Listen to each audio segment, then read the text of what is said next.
천재는 99%의 노력과 1%의 영감으로 만들어진다. 토머스 에디슨의 말입니다. 어쩌면 천재와 관련해 가장 널리 알려진 격언일 이 문장도 영화 위플래쉬의 테렌스 플래처 교수 앞에서는 이렇게 수정될 것입니다. 천재는 99%의 노력과 1%의 모멸감으로 이루어진다. 미국 최고의 음악대학 셰이퍼 음악학교의 재즈밴드 지휘자인 플래처는 굿잡이라는 말이 세상에서 가장 쓸모없는 표현이라고 생각하는 사람입니다. 그는 한 분야에서 적어도 자신이 속한 재즈 음악계에서 성공하기 위해서는 끊임없는 노력으로 자기를 극복해야 한다고 믿습니다. 나아가 그는 분노와 모멸감이 끊임없는 노력의 훌륭한 동기가 되어줄 것을 의심하지 않습니다. 그는 자신의 신념을 자기가 가르치는 학생들을 통해 실현하려고 하는데 그 방편으로 온갖 폭언과 모욕을 서슴지 않습니다. 플래처는 주인공인 앤드루에게 비반 모던 재즈의 창조자로도 유명한 찰리 파커의 일화를 들려줍니다. 어느 공연에서 찰리 파커의 연주에 불만을 가진 드러머 조 존스가 그에게 심벌을 집어던졌는데 이에 모욕감을 느낀 찰리 파커가 끝없는 연습으로 1년 뒤 최고의 음악가로 성장했다는 것입니다.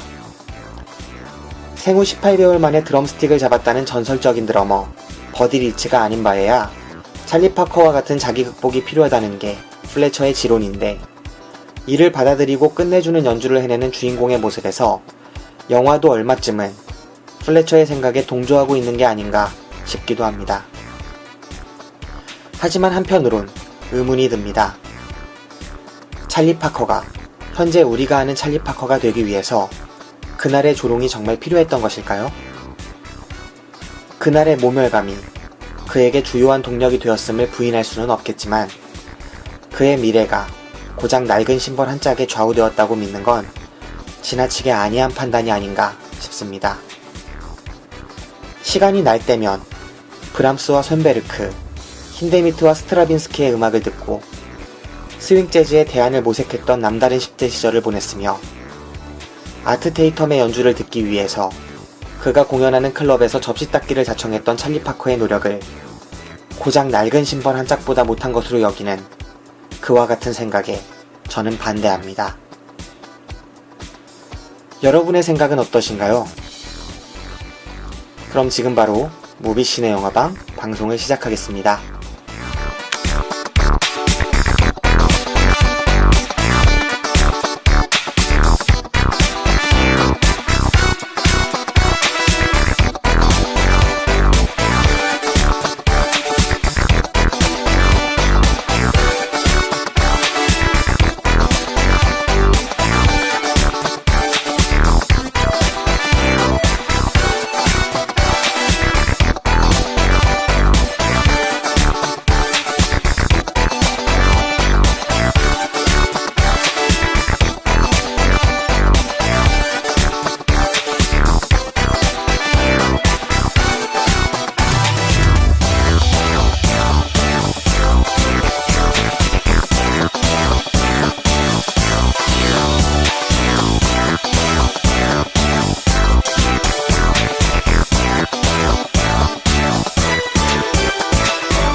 더 쉽게, 더 즐겁게, 그리고 더 무비신의 영화방 제78방. 안녕하세요. 저는 김기서입니다. 안녕하세요. 천작가입니다. 네, 오늘 천작가와 제가 둘이서 방송을 진행하도록 하겠습니다. 원래는 박 기사가 오기로 되어 있었는데 예기치 못한 사건이 터졌죠? 네, 사건이 터지고 말았네요. 네, 오는 길에 차가 퍼졌다고 합니다. 네네네. 네, 그래서 우리가 일요일날 휴업 중인 이마트. 네, 저희가 원래는 조용한 카페를 찾으려고 노력을 많이 했는데 음악 소리가 다들 시끄러운 관계로 어디서 녹음을 할까 기웃기웃거리다가 이 닫혀있는 이마트 지하에 있는 이마트 앞에 약간 공터 같은 곳에서 이제 녹음을 시작했습니다. 네, 여기가 지하 2층이긴 한데 위에서 이제 차 지나다니는 소리가 다 들리는 것 같아요. 네. 녹음 상태가 그래서 약간 좋지 않을 수도 있는데 이게 저희가 스튜디오에 못 들어가는 관계로 밖에서도 차가 퍼지고 키를 밖에서 갖고 있으니까 네, 그런 관계로 이런 거니까 조금은 양해해 주시길 바랍니다. 이제 새로운 느낌입니다. 네, 지금 박 기사는 지금 보험회사 연락해가지고 막 길가에 서 있는 것 같은데, 네, 아무튼 저희 방송은 방송대로 진행을 해보도록 하겠습니다. 네네네. 천 작가는 지난 무슨 방송이었죠? 제가 내일을 위한 시간. 네, 내일을 위한 국제시장 이렇게 두 편에 출연했던 것 같습니다. 네, 그 두 편 출연하고 지금 어느덧 2달 이상 흘렀는데, 그러네요. 네. 그동안 뭐 하고 지냈어요? 저야 뭐 열심히 출근하고 네, 열심히 퇴근하고 그렇게 지내왔습니다. 열심히 출근하고 열심히 퇴근하고. 네네네. 네. 우리 방송에 이제 출연을 했는데 주변에서 알아보거나 그런 거 없었나요? 아, 전혀 없었죠. 전혀 없었고 저만 이게 상당히 원래 직장 생활을 서울에서 하는 사람들이 외로운 사람들이 많아요. 네. 저도 그 중에 한 명인데 퇴근하고 외로울 때 간간히 이렇게 다시 듣기를 하고 했습니다. 아, 다시 들어봤습니까? 아, 그리고 다시 들어봤죠. 이야, 사실 박 기사랑 제가 면목이 없네요. 아, 예, 아닙니다. 아닙니다. 네. 우리 방송 다시 듣기를 하셨다고. 네네네. 네. 사실 우리 방송이 요즘 들어서 청취자가 꾸준히 증가하고 있어요. 아, 늘고 있나요? 네, 꾸준히 들고 있습니다. 최소한 하루에 한 명 이상씩은 야. 아무리 적어도 꾸준히 들었습니다. 매일같이 늘고 있기 이렇게, 때문에 네.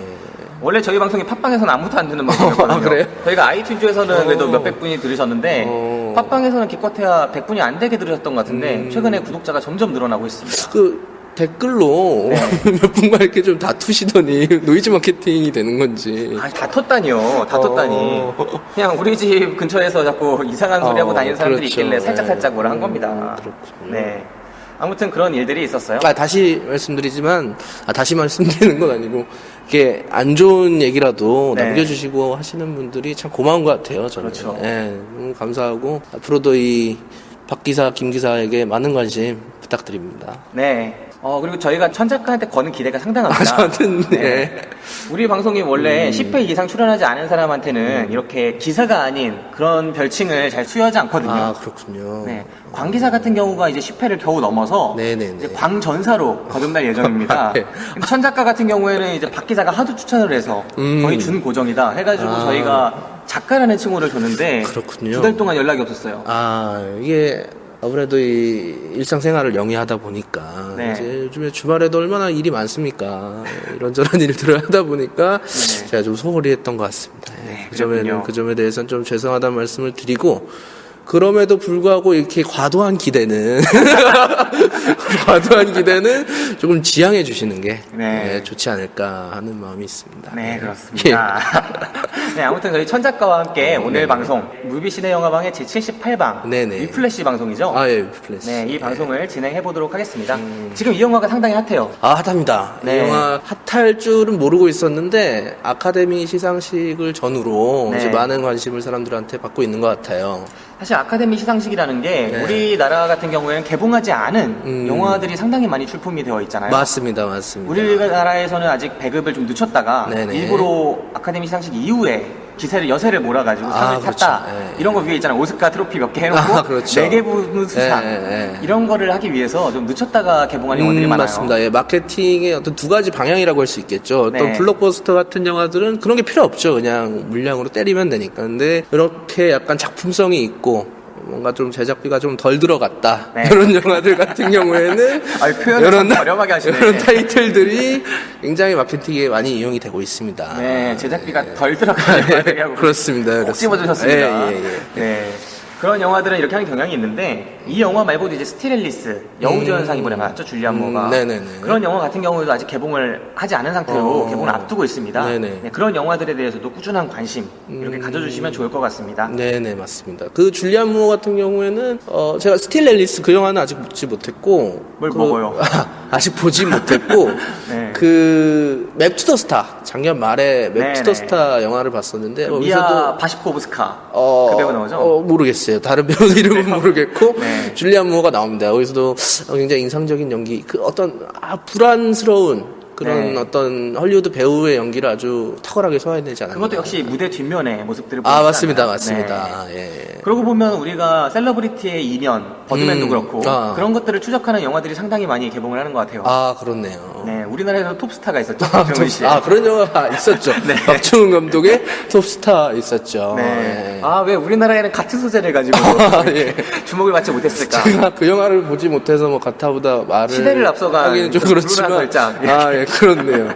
네. 재밌을 것 같아요. 항상 박정훈 씨는 기대 이상의 역할을 해주시니까. 저도 보지 않은 입장에 이렇게 막 던져봅니다. 네, 그렇군요. 네. 그렇습니다. 네, 그럼 이제 위플래시에 대한 본격적인 영화 이야기로 넘어가도록 하겠습니다. 예, 넘어가보죠. 지금 현재 위플래시는 킹스맨을 물리치고 박스오피스 1위에 올라선 그런 영화라고 할 수 있겠습니다. 네. 자, 그럼 예고편 먼저 듣고 오겠습니다. Part of Schaefer's Top Jazz Orchestra. It's the best music school in the country. The key is to just relax. Don't worry about the numbers. Don't worry about what the other guys are thinking. You're here for a reason. Have fun. 5, 6, and. I want to be great. And you're not. We got Buddy Rich here. Little trouble there. You're rushing. Here we go. 5, 6, and. Were you rushing or were you dragging? I don't know. If you deliberately sabotage my band, I will gut you like a pig. Oh, my dear God. Are you one of those single-tier people?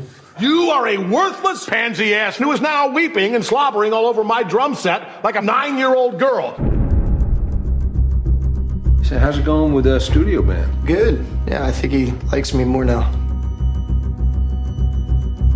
I push people beyond what's expected of them. I believe that is an absolute necessity. I want to be one of the greats.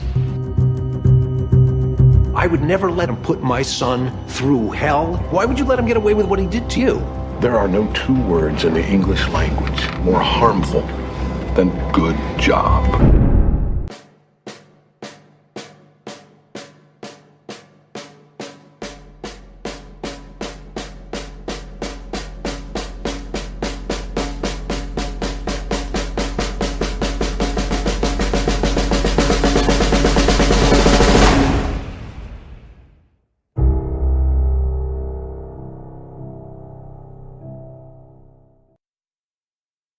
위플래시는 재즈 음악 영화입니다. 기본적으로 미국의 한 재즈 아카데미에 다니고 있는 수강생 앤드류가 이제 위대한 재즈 드러머가 되고 싶어 하죠.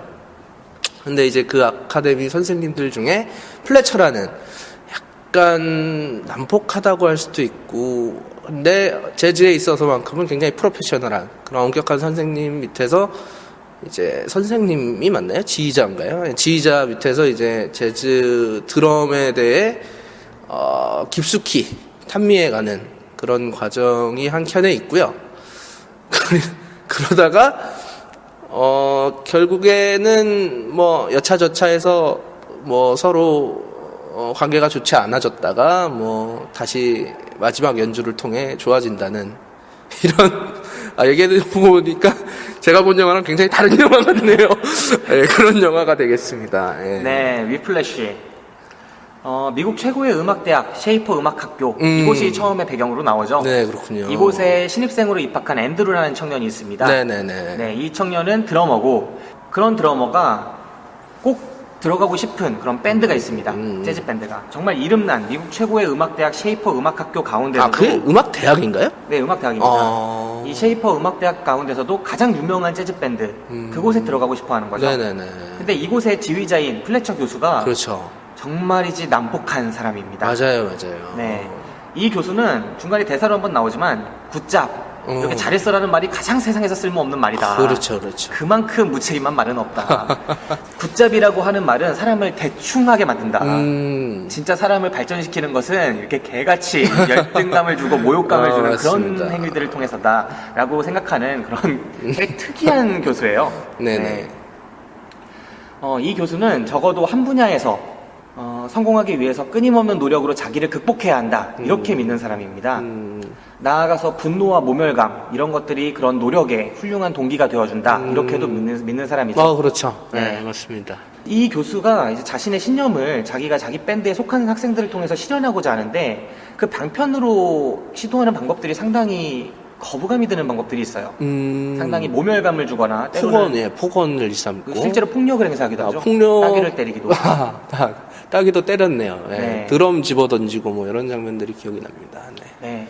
이 플래처의 캐릭터를 설명하는 일화가 하나 있습니다. 중간에 이제 앤드루가 과연 이게 맞는 일인가, 이렇게 배우는 게 맞는 일인가 한참 고민하고 있을 때 플래처가 해주는 말이기도 하죠.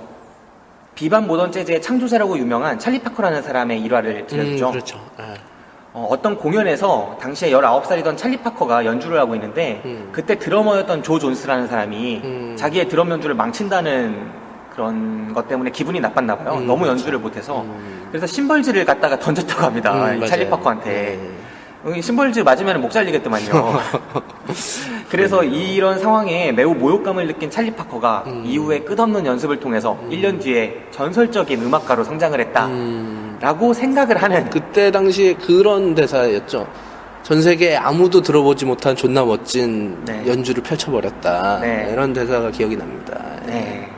그러면서 처음에 와서 뭐라고 하죠? 버디리치라고 하나요? 처음에 이 앤드루가 자기 재즈 오케스트라에 들어왔을 때 버디리치 같은 리틀 버디리치라고 얘기해요. 네네네. 근데 제가 버디리치가 누군지 몰라 찾아봤더니 현지적인 드러머라고 합니다. 네네네. 연주자입니다. 근데 처음엔 버디리치 같은 사람이라고 하는데 버디리치는커녕 이라고 이 모욕감을 주면서 나중에 그렇죠. 안 맞는다고 하잖아요, 박이. 네. 그러면서 엄청나게 모욕을 주다가 이제 찰리 파커 얘기를 하기 시작하는 거죠.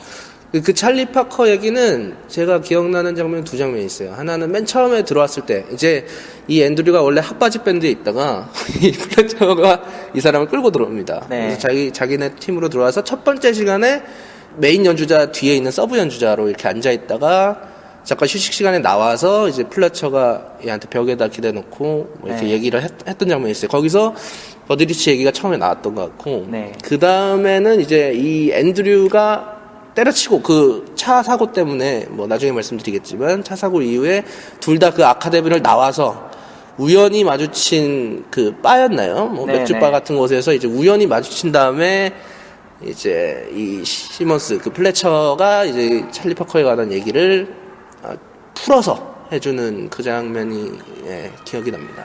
특별히 이제 두 번째 장면에서 나눈 대화가 상당히 인상적입니다. 그렇죠. 이때 찰리 파커는 그런 모욕감을 통해서, 모멸감을 통해서 진정한 연주자로 거듭났다라고 이 J.K. 시몬스가 연기한 그 플래처 교수가 얘기를 하죠. 네네네. 찰리 파커는 그렇게 성공했는데 안타깝게도 나는 내가 가르친 학생 중에는 찰리 파커가 없었다. 이렇게 얘기를 하는 거죠. 네네네. 그랬더니 앤드루가 하지만 교수님이 가르치신 그런 방식이라면 제2의 찰리 파커도 못 견디지 않을까요? 이렇게 이야기를 하죠. 그러니까 다시 플래처 교수가 대답하는 말이 정말 인품입니다. 인품이죠. 네. Absolutely. 네. 완벽하게 필요하다. 네. 이런 얘기를 했던 것 같아요. 그러니까 만약 그렇다면 그건 제2의 찰리 파커가 그렇죠, 아니지. 그렇죠. 그건 예, 제2의 찰리 파커가 아니다. 예. 제2의 찰리 파커라면 나의 이런 모욕감이나 모멸감을 견디고 진짜 천재로 거듭났을 것이다. 벽이죠, 벽. 벽입니다. 맞습니다. 네. 최근에 정치권에서 이제 문재인 이제 네네. 새정치연합 대표가 네네. 홍준표 지사를 찾아가고 그렇죠. 벽과 대화를 한 것 같다라는 명언을 남겨서 상당히 유명해졌는데 맞습니다. 이 둘의 대화에서도 저는 그 느낌을 받았어요. 벽이구나. 저 좀 다른 종류지만 비슷한 벽일 수도 있겠네요. 이게 시몬스가 연기한 그 이제 플래처 교수가 진정한 벽이더라고요. 나는 찰리 파커를 못 만났다. 예, 맞습니다. 제가 생각나는 거는 이 영화 보면서 하나 들었던 생각 중에 하나는 이 시몬스라는 사람의 이 스타일을 바라보는 두 가지 시각이 있어요. 하나는 앤드류를 만나기 전에, 그러니까 굉장히 사랑했던 한 제자가 있었는데 자살을 하는 걸로 밝혀지죠, 나중에는. 네. 이 시몬스에게 이렇게 호되게 당한 이후에 정신적으로 굉장히 불안정한 상태를 겪다가 결국에 네. 자살을 한 명의 어떤 제자가 있었고, 이 앤드류가 아카데미를 나오게 되는 시점에서 이제 그거에 관련한 제보를 좀 해달라는 그 유가족을 만나는 장면이 있었죠. 변호사도 만나고. 네, 변호사도 만나고 거기서 이제 앤드류가 이 플래처가 이런 폭언을 일삼았다 하는 직언을 결과적으로 하게 되는데, 소위 꼰지른다. 그렇죠. 네, 좋게 말하면 공익제보자. 꼰지른다, 공익제보자 정도로 요약할 수 있죠. 예. 그러니까 이 편에서의 시각은 시몬스의 이런 것들이 굉장히 비인간적이고 굉장히 인권을 유린하는 것까지 나아간다, 잘못됐다라는 면이 한편 있고, 반면에 시몬스 입장에서는 아니다, 찰리 파커 같은 연주자를 탄생시키기 위해서는 반드시 이런 굿잡 이런 건 다 필요 없다. 모멸감, 끊임없는 압박, 프레셔만이 필요할 뿐이다. 라는 게 시몬스의 입장이죠. 근데 이 영화가 마지막에 굉장히 멋진 연주를 함에도 불구하고 둘 중에 어느 게 맞았다라든가 둘 중에 어느 편을 지향한다라는 입장에 서지 않아요. 지향하는 입장에 서지 않고 네. 그냥 그건 그대로 두고 굉장히 멋진 연주를 들려줬던 것 같아요. 제 생각에는. 그래서 그 부분이 저는 끝나고 나서 한편으로 조그맣게 생각할 부분이 아니었나 싶습니다. 무엇보다도 연주가 근데 이 영화는 끝내주긴 하죠. 이 영화가 어느 쪽에도 서지 않았다. 그 말이 상당히 중요하다고 생각을 하는데요. 네. 이 영화는 분명히 처음부터 끝까지 어떤 한 연주자가 드럼을 정말 위대한 연주자를 꿈꿨던 한 앤드루라는 그렇죠. 청년이 네. 진정으로 위대한 드러머가 되기까지의 여정을 그리고 있는 성장 영화라고 볼 수가 있습니다. 그렇게 볼 수도 있죠. 그 과정에서 네. 플래처라는 교수와 이 앤드루라는 학생의 대립구도가 주요하게 펼쳐지고요. 네네네. 앤드루가 끊임없이 모멸감을 받으면서 플래처로부터 그걸 통해서 자기 혁신을 이루게 되고 궁극적으로 플래처의 마인드를 내부적으로 학습하게 되면서 받아들이게 되면서 진정한 연주자로 거듭나게 되는 거죠. 그렇기 때문에 영화가 그리고 있는 모습은 플래처의 교수법이 이뤄낸 성공 사례를 그리고 있어요. 앤드루가 플래처의 교수법에 의해서 그 모멸감에 의해서 진정한 제2의 찰리 파커가 되었다라고도 볼 수 있는 반면에 이 영화는 반대로 플래처의 교수법이 꺾었을지 모르는 수많은 가능성들을 잊지 않고 드러낸다는 점에서 이 영화가 어느 쪽에 서 있지는 않다라고도 볼 수 있는 그런 작품이라고 하겠습니다. 맞습니다. 사실 이 영화가 처음에 앤드루를 가리켜서 플래처가 제2의 버디리치다 이런 이야기를 하잖아요. 그런데 곧 신발질을 던지죠. 1분이 지나지 않아서. 그렇죠. 그때 굉장히 웃습니다. 이게 시몬스가 네. 플래처가 이게 씩 웃으면서 우리 한번 잘해보자 뭐 네. 이런 느낌으로 가다가 바로 신발질 바로. 그따위로밖에 못 치냐 하는 거죠. 바로 뭐 너절한 자식은 뭐 이렇게 네. 나오는 거죠. 네네. 거기서 1분 만에 얘가 버디리치가 아니라는 거를 저는 알았다고 생각을 해요. 그렇죠. 그러니까 버디리치와 찰리 파커의 차이가 이 영화에서 상당히 중요한 부분이라고 생각을 합니다. 버디리치는 12개월 만에 드럼 스틱을 잡은 애예요. 소위 말하면 드럼의 신, 재림입니다. 신의 재림입니다. 그러면 얘는 다른 어떤 교수법도 필요 없고 날 때부터 천재인 거예요. 하지만 찰리 파커는 다르죠. 19대 선 무대에서 공연을 망쳤습니다. 그리고 거기서 당한 모욕으로 1년에 걸친 정말 험난한 수련을 거친 끝에 위대한 연주자로 인정받게 되죠. 이 둘의 차이, 둘 다 천재로 인정받는 위대한 음악가지만 버디리치와 찰리 파커의 사이에 이 간극을 이 영화가 보여주고 있다고 생각을 해요.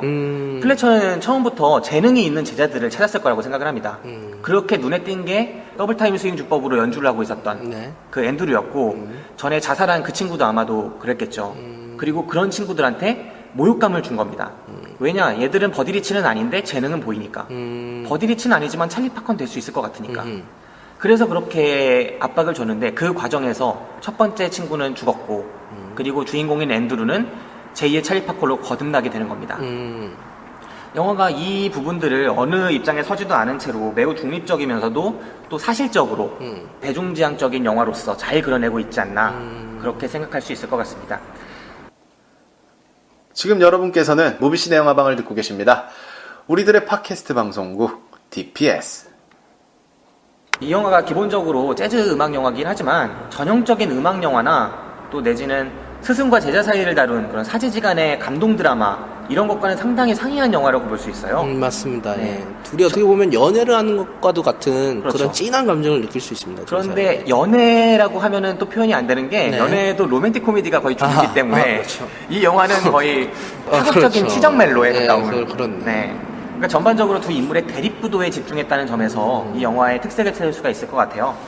영화는 앤드루가 플래처의 눈에 띄어서 그의 밴드에 들어가면서 이야기를 시작하고 새로운 세계에서 만나는 충격적인 사건들, 이 신입생이 그런 사건들 그리고 그 자신의 꿈을 위해서 부당한 모두를 견뎌내려는 그런 강박에 가까운 노력 그리고 목표가 좌절되게 되면서 벌어지는 파국적인 사건들 이런 것들을 매우 속도감 있게 보여주는 그런 솜씨가 일품이라고 하겠습니다.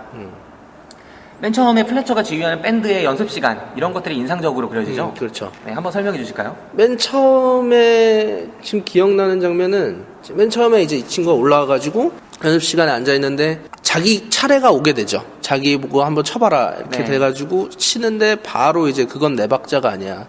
근데 처음에는 되게 상냥하게 얘기를 합니다. 네. 조금만 더 빠르게, 조금만 더 느리게, 조금만 더 빠르게 하다가 이런 갑자기 이제 집어 던지면서 이런 퍼킹 이런 멍청한 너절한 자식 말하면서 이제 따귀를 때리죠. 빨랐니 늦었니. 그걸 계속 맞습니다. 계속 맞다가 막 이제 아주 사람으로서 견디기 힘든 것까지 몰아세우죠. 뭐라고 그러면은 나는 뭐랬죠? 그 대사가 계속 강요를 했던 더 크게 얘기하라고 했던 그 대사가 뭐였죠? 더 크게 얘기하라고 하나요? 네, 박자 가지고 뭐라고 하는 거예요? 아니죠. 뭐라고 하다가 뭐 지금 굉장히 너가 어떤 상태지? 빠르잖아, 느리잖아. 아 그렇죠. 그 대사를 하다가 그랬잖아. 결국에 이 애가 울어요. 네. 앤드류가 운 다음에 더 크게 얘기를 하라고 하는 장면이 있어요. 어떤 대사를 더 크게 하라고 하는데 그게 굉장히 더 크게 그렇지. 화나지. 예, I agree 막 이러죠. 근데 그걸 더 크게 하라고 하고 그렇게 사람들이 있는 장소에서 그런 것들을 강요하는 게 굉장히 뭔가 좀 비인간적인 모습으로 보였던 거죠. 그러니까 이 플래처가 지휘하는 밴드의 연습 시간이 처음에 상당히 긴장과 두려움으로 가득합니다. 맞아요. 처음 예. 보여지는 게 첫 타겟이 이 친구가 아니었어요. 그렇죠. 연주를 보면서 어떤 친구 하나가 틀려요. 튠이 잘못됐다. 네. 이런 그러니까 얘기. 누구냐 자수해라 하는데 자수를 안 하죠. 그러니까 가서 한 명 한 명 시키면서 공포 분위기를 조성하더니 결국 어떤 좀 뚱뚱한 백인 친구 트럼펫 부는 친구를 그렇죠. 잡아다가 조지기 시작하고 맨날 맥도날드 햄버거나 쳐먹으니까 이거 돼지가 되지 개새끼 맞습니다. 하면서 막 끌어내가지고 조집니다. 네네네. 그러면서 나가라고 하죠. 뭘 여기 더 있냐고. 그리고 그 친구가 울면서 뛰쳐나가니까 그 친구 아니었죠. 그 친구가 아니었죠. 사실은 네가 틀렸어. 라고 다른 친구를 지목하죠. 쓰레기예요. 네, 이런 모습들에서 그러니까 이 플래처라는 사람이 상당히 폭력적이에요. 네, 심사가 맞아요. 뒤틀리면 폭언과 폭력을 서슴지를 않는 그런 사람입니다. 그래서 이 밴드의 모든 그런 뭐라고 하죠? 음악 연주자들이 연주하는 학생들이 고양이 앞에 쥐마냥 덜덜덜덜 그렇게 떱니다. 경직되어 있어요. 문 밖에서는 또 따스한 사람인 것도 같고 또 어떤 아닙니다. 꼬맹이 여자애한테 내 밴드에 나중에 와서 연주해라 그 이렇게 하는 장면이 장면에서도 있긴 하지만 따뜻한 사람인 것도 같지만 이 연습실에서 보이는 모습은 정말 변덕스러운 독재자 그 이상도 이하도 아닙니다. 학생들은 이 플래처의 템포에 맞춰야 되고 플래처의 감정을 따라야 되고 또 플래처의 음악을 연주해야 합니다. 플래처야말로 밴드의 주인이고 학생들은 그의 악기일 뿐이죠. 아까 앞에 말씀드린 내 박자에 맞춰 그리고 내 감정을 따라 이런 장면들이 상당히 의미심장하게 등장을 해요. 맞아요. 내 거. 그러면서 아까 그 앤드루한테 네가 지금 모욕감을 느낀다는 거를 더 세게 말하라고 지금 화가 났다는 걸 더 세게 말하라고 이렇게 하는 장면이 그걸 단적으로 보여주는데 이 장면은 그 앤드루라는 한 학생이잖아요. 그 학생의 감정마저 이 플래처가 장악하고 컨트롤하고 있다는 걸 보여주는 장면이죠. 그러니까 보통 감정은 개인한테 속해 있다고 생각을 하지만 이 밴드 내에서 감정은 개인의 게 아니라 플래처의 거예요. 중간에 다른 친구가 막 음악을 흥이 나서 연주할 때도 플래처가 그럽니다. 먼저 흥분해서 먼저 싸지 말라고. 그 장면 기억하세요? 맞아요. 예, 기억합니다. 네, 나한테 맞추라고. 내 거니까. 그리고 이런 대사가 나중에 공연장에 가서도 벌어져요. 이 앤드루 입장에서는 정말 열심히 노력해서 땄다고 생각하는데 그 자리를 제일 연주자의 자리를 땄다고 생각하는데 플래처가 너 뒤로 물러나라고 합니다. 그러니까 앤드루는 반항하죠. 이거 내가 노력해서 딴 자리인데 왜 나가라고 하냐고. 제 자리입니다. 그러니까 플래처가 하는 말이 이건 네 자리가 아니야. 내 자리야. 그리고 내 밴드고 내 음악이야. 계속 나의 것을 강조하고 있죠. 그거는 네 맞습니다. 지휘자로서 종래 뭐 클래식 음악을 봐도 네. 어떤 오케스트라가 있을 때 오케스트라는 지휘자의 악기라는 네. 말이 있죠. 그런 그렇죠. 것처럼 이 플래처는 지휘자로서 이 하나하나의 연주자들을 연주자로 생각하는 게 아니라 하나의 악기로서 그렇죠. 생각을 하는 거죠. 그래서 그 악기의 어떤 용도랄까 목적은 뭡니까? 그냥 자기가 생각하는 대로만 연주를 하면 돼요. 그 이상도 그 이하도 바라지 않습니다. 예, 그런 점에서 플래처는 약간 독단적인 지휘자. 네. 그러니까 이 모두를 자기가 가진 것만을 표현해낼 수 있는 지휘자라고나 할까요? 예, 그렇게 생각을 할 수 있겠죠. 그러니까 집단 예술 장르에서 흔히 나타나는 현상이라고 할 수 있는데 네네. 예를 들면 영화 같은 것도 비슷하죠. 영화는 감독의 예술이다. 네네. 아니다. 배우한테도 표현의 영역이 있고 배우들 하나하나도 다 각자의 예술을 하고 있는 것이다. 이렇게 여러 가지 의견이 갈리죠. 그렇죠. 근데 어떤 감독의 경우에는 이 배우들의 연기를 포괄적으로 장악하고 자기가 원하는 대로 끌어내므로써 맞습니다. 배우들한테 표현의 영역을 제로에 가깝게 만듦으로써 더 좋은 작품을 만들 수 있다라고 판단하는 그런 감독들이 존재하는 거죠. 그리고 뭐 무대 공연하는 뭐 연극이라거나 뭐 무용이라거나 이런 곳에서도 안무가라거나 뭐 전체적인 감독이라거나 이런 사람들이 자기의 예술로서 더 만들어가려고 하는 그런 욕구 충돌의 부분들이 있는 거고, 이 영화에서도 그런 부분들이 중점적으로 드러납니다. 그러니까 그런 감독들이나 뭐 무대, 연극이나 이런 장르들에서도 그런 사람들이 있는 반면 아닌 사람들도 있죠. 그렇죠. 개인의 능력들을 끌어내서 자기가 생각하지 못했던 부분들까지 표현해내는. 그러니까 어떤 작품이 총체적으로 자기 이상의 작품들을 만들어내는 그런 지휘자, 그런 디렉터들이 또 있는 것 같아요. 예. 자기의 스텝들이라고 할까요? 영화에서는 스텝들이 될 수 있고, 오케스트라에서는 하나하나의 연주자들을 악기로서 혹은 뭐 하나의 뭐 이 작품을 만들어내기 위한 구성 요소로서 생각하는 그런 디렉터들이 있는 반면에, 혹 다른 어떤 사람들은 코워크, 협력자로서 이 사람들의 개인적인 능력들을 충분히 끌어내서 자기가 생각하는 것 이상의 작품, 자기가 표현하려고 생각하지도 못했던 것들에까지 도달하는 이런 뭐랄까요, 이런 디렉터들이 있죠. 근데 이게 그 둘 사이에 어떤 우열을 가르기보다도 서로 스타일에 좀 차이가 있지 않나, 이런 생각이 듭니다. 네, 그 두 가지 스타일. 그러니까 지휘자가 모든 것을 장악하고 연주자들의 악기로서만 대하는 그런 네네. 스타일과, 그 다음에 한 명 한 명의 연주자들의 자기 표현 영역을 존중하고 그 속에 조화를 이끌어내는 그런 스타일. 이 두 가지 스타일 사이에서 이 영화가 어느 부분을 택하고 있는가, 그리고 이 두 가지를 어떻게 드러내고 있는가를 생각해 봤을 때 이 영화의 설정이 상당히 독특한 부분이 있죠. 이 영화의 배경인 그런 오케스트라는 재즈 오케스트라입니다. 근데 이 재즈와 오케스트라의 조합이라는 게 상당히 신선하죠. 보통 재즈는, 특히 모던 재즈 같은 경우에는 이 나중에 클라이막스 부분에서 이 드러머 연주도 나오지만 상당히 개인의 즉흥 연주의 요소들이 많이 부각될 수 있는 그런 음악 장르라고 할 수 있습니다.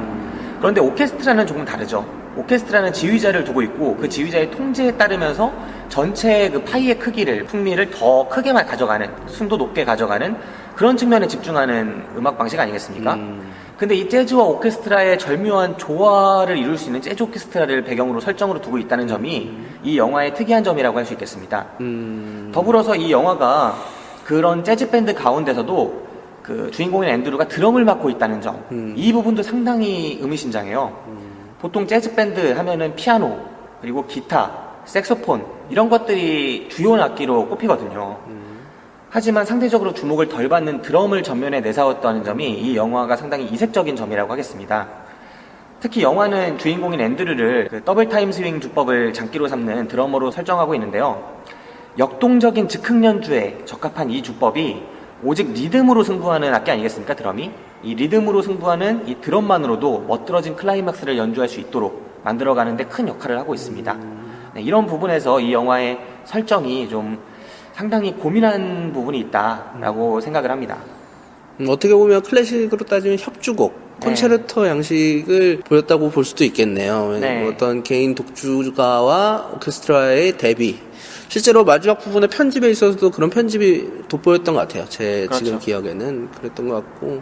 제 생각에 이 영화는 앞에 말씀드린 것처럼 앤드류의 성장 영화지 않습니까? 네. 위대한 드러머를 지향했던, 뒤에 드러머를 꿈꿨던 앤드류라는 청년이 플래처라는 폭압적인 지도자를 만나서 그의 사상을 내면에 학습하게 되면서 자기를 혁신하고 진정한 음악가에 이르는 여정이면서 동시에 플래처라는 외로운 재즈 예술가예요. 근데 이 사람이 독재를 하는 이유가 있습니다. 왜냐면 다른 음악가를 만나지 못했거든, 자기 밴드 안에서. 자기는 찰리 파커 정도 돼야 나와 함께 협주를 할 수가 있는데 내 안에 있는 애들은 버디 리치도 아니고 찰리 파커도 아닌 거예요. 그 거듭나기 전에 찰리 파커조차도 못 되는 애들인 거야. 그냥 내 악기 수준이었던 거죠. 그렇기 때문에 항상 외롭게 음악을 해왔는데 이 영화의 클라이막스에 이르러서 앤드루가 드디어 찰리 파커가 된 겁니다. 그래서 이 플래처와 함께 주고받으면서 함께 협연을 하는, 플래처 인생의 첫 번째 협연을 하는 그런 장면으로 끝마쳐지는 둘 모두에게 있어서 성장 드라마인 영화였다라고도 볼 수 있을 것 같아요. 아, 예, 맞습니다. 근데 제가 이 녹음 초반에도 말씀드렸듯이 이 영화가 어디에도 서지를 않아요. 그러니까 이게 굉장히 멋진 연주를 하면 마지막에 되게 멋진 연주로 끝나지만 그것이 우리가 지향해야 할 길이냐에 대해서는 이 영화가 가타부타한 말이 없습니다.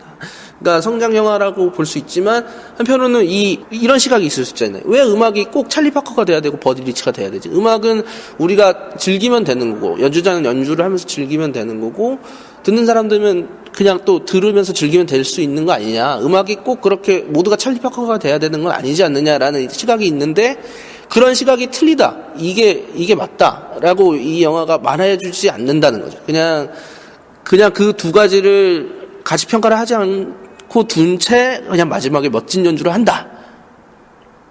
인 것 같아요.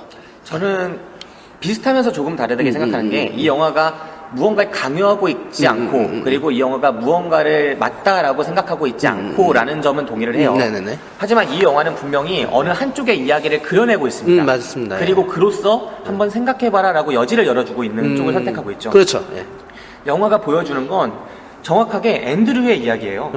앤드류가 찰리 파커가 되어가는 이야기예요. 그것도 찰리 파커의 그 모멸감의 방식으로 플래처가 주는 그 모멸감을 받아들여서 이 플래처 덕분에 가는 이야기란 말입니다.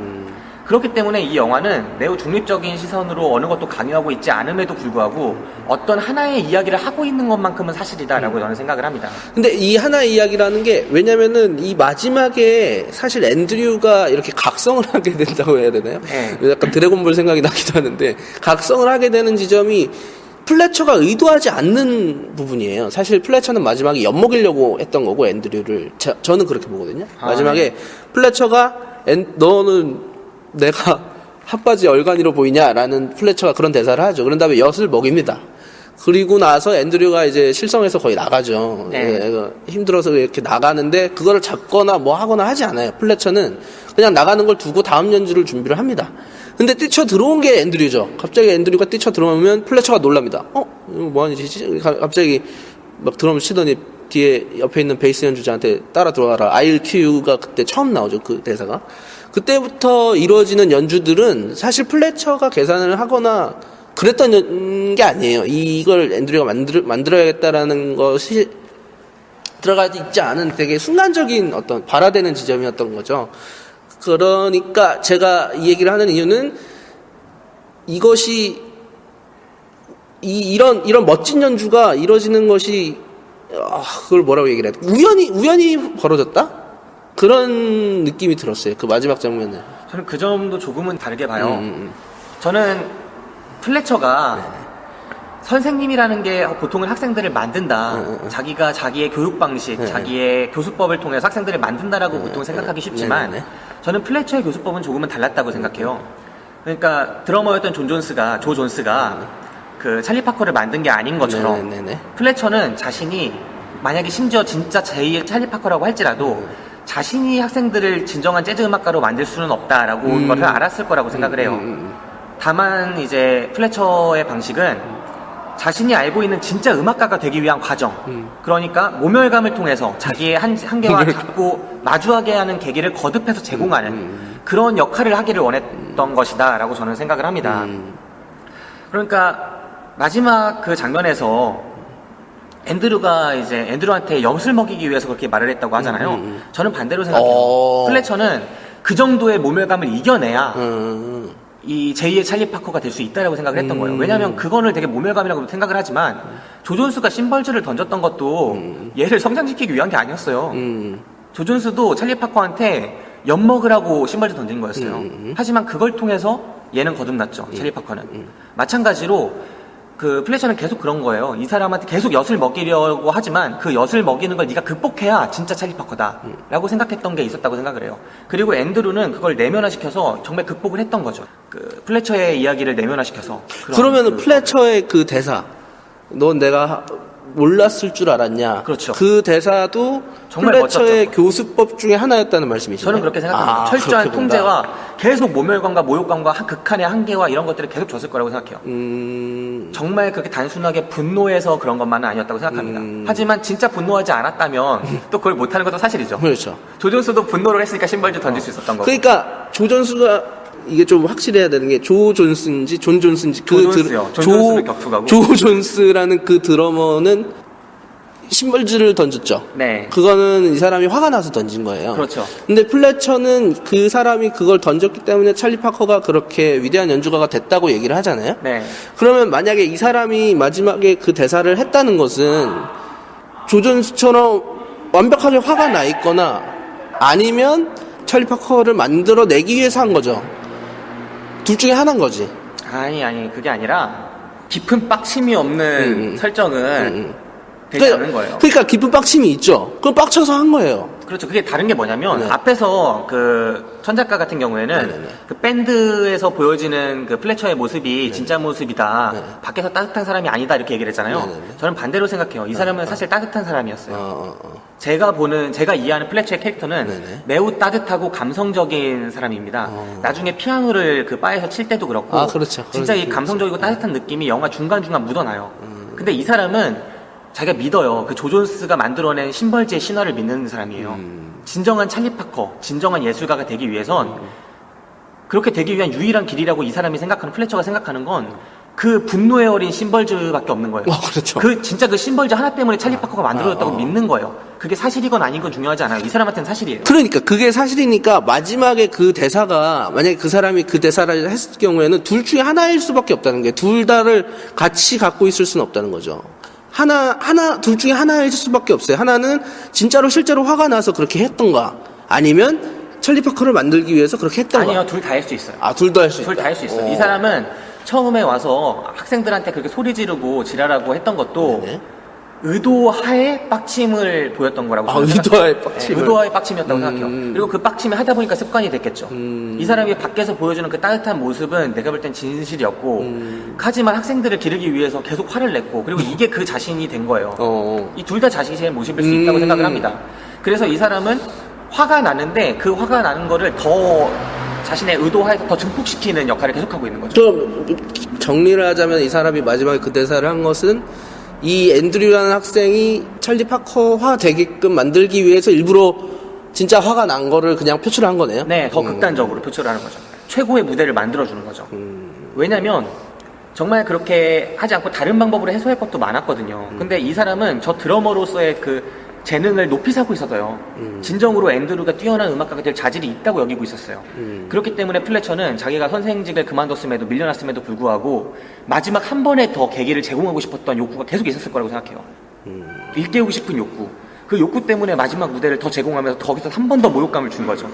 그리고 그게 터진 거죠. 저는 그렇게 영화를 봤습니다. 영화가 마지막 그 클라이맥스 부분에서 플래처의 통제에 따르지 않고 주체적으로 앤드류가 연주하는 모습을 인상적으로 잡아냅니다. 그러면서 아까 말했던 내가 이제 신호줄 때 들어와라. 그렇게 하면서 주변 연주자들을 이끄는 그런 앤드류의 모습을 보여주죠. 앤드류가 어느덧 한 명의 예술가가 되었구나라는 걸 보여주는 장면이라고 할 수 있겠죠. 자기가 자기 주도하에 어떤 연주를 하고 있는 자기 표현을 하고 있지 않습니까? 악기로서만이 아니라 그 장면에서 플래처가 그걸 인정하잖아요. 가까이 와서 너의 신호를 인정을 하게 되잖아요. 더 이상 포갑적으로 장악하려고 하지 않고 이 마지막 클라이맥스 부분에서 앤드류는 앤드류의 음악을 하고 또 플래처는 플래처의 음악을 합니다. 그리고 드디어 진정한 의미에서 협연이 이루어지죠. 저는 이 장면에서 이 영화의 성장 영화로서 아까 말씀드린 대로 성장 영화로서의 그런 클라이맥스가 만들어졌다라고 생각을 했습니다. 저는 지금 들으면서 생각나는 게 약간 이제 김 기사랑 영화를 살짝 다르게 봤던 것 같아요. 비슷하게 봤는데 저는 좀 더 이 영화가 객관적인 시선으로 이 모든 이야기를 그리고 있다라고 생각을 했어요. 그리고 왜냐면은 이제 이 앤드류가 차 사고가 난 이후에 이제 떡이 돼서 연주실에 들어오죠, 결론적으로. 네.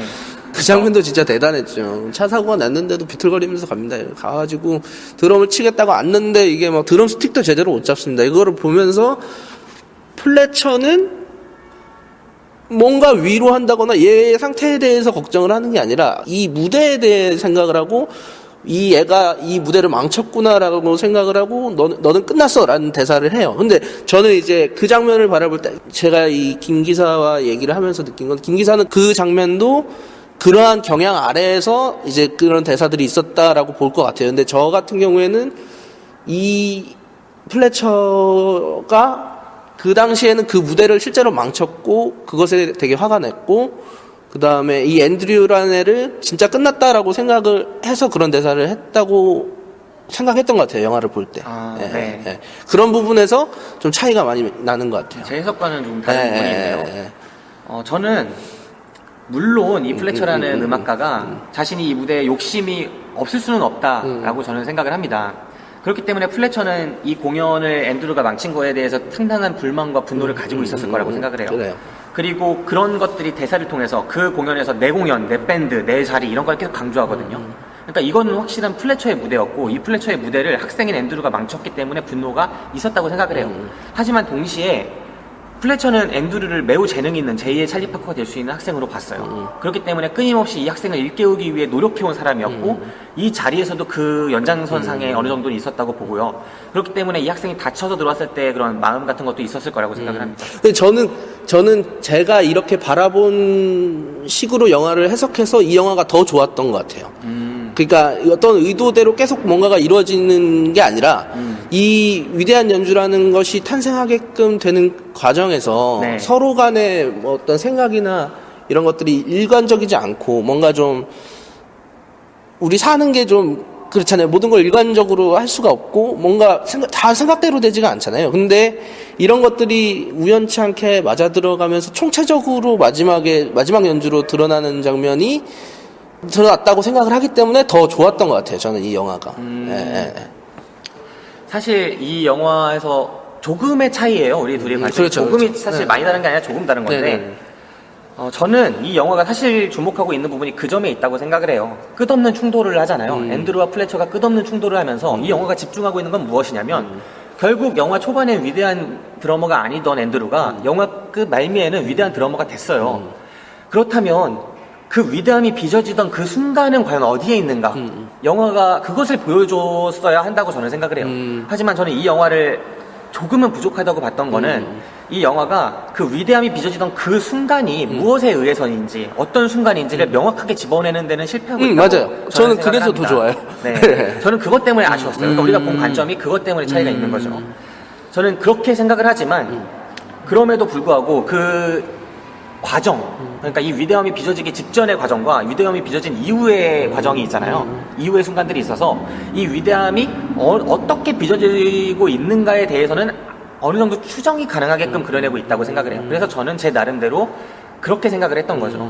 이 플래처는 끊임없이 사실은 따뜻한 사람이지만 자신이 믿는 유일한 그 위대한 예술에 대한 그런 욕구를 학생들을 통해 실현하려고 했고 그 방식이 일관되게 앤드루한테 이런 프레셔로 주어졌고 앤드루는 그걸 통해서 그걸 내면화하면서 결국은 자기 극복을 이뤘고 그 마지막 연주에서 결국은 거듭났다. 하지만 영화는 어느 입장에 서 있지 않기 때문에 플래처가 짓밟고 있는 여러 가지 가능성들을 보여주는 동시에 연주자가 태어나는 순간도 비추고 있으면서 과연 이 플래처의 교수법이 맞느냐 내지는 여러 가지 생각할 거리들. 그다음에 앤드류랑 헤어진 여자친구도 있죠. 네. 앤드류가 예뻐. 앤드류가 아주 드럼치듯이 대사를 내뱉죠. 나는 완전 나는 짱이 될 거니까 너랑 뭐 만나면 뭐 어떻게 되겠지 이 대사를 막 하는 장면에서도 그렇게 여자친구가 굉장히 사람스럽지 않습니까? 말씀하셨듯이 예뻐요. 네, 근데 결국에 여자친구랑 헤어진단 말입니다. 그러니까 이게 과연 어느 게 옳으냐라는 질문을 거기서도 던질 수 있는 이게 거니까. 사실 시네마 천국하고 통하는 바가 있습니다. 시네마 주세페 토르나토레의 시네마 천국 제가 정말 좋아하는 영화인데 정말 예술과 영화에 대한 위대한 혼사이기도 하죠. 근데 그 영화에서도 그 할아버지 알프레도가 그렇죠. 이 토토와 그 여자의 사랑을 계속 회방을 나눠요. 그렇죠. 그러면서 결국 그게 얘기를 안 해주죠. 영화라는 위대한 예술 그리고 이 감독이 돼야 할 위대한 인재 이것 때문에 그거를 얘기를 안 해주고 이 회방을 놓는 거였어요. 저는 여기서 생각을 합니다. 과연 어떤 숭고한 그 위대한 예술이라고 하는 것과 예쁘고 매력적인 여자와의 그런 것과 과연 무엇이 중요한 것일까? 이것을 과연 외부에서 결국 판단해 주는 건 옳지 않다. 맞아요.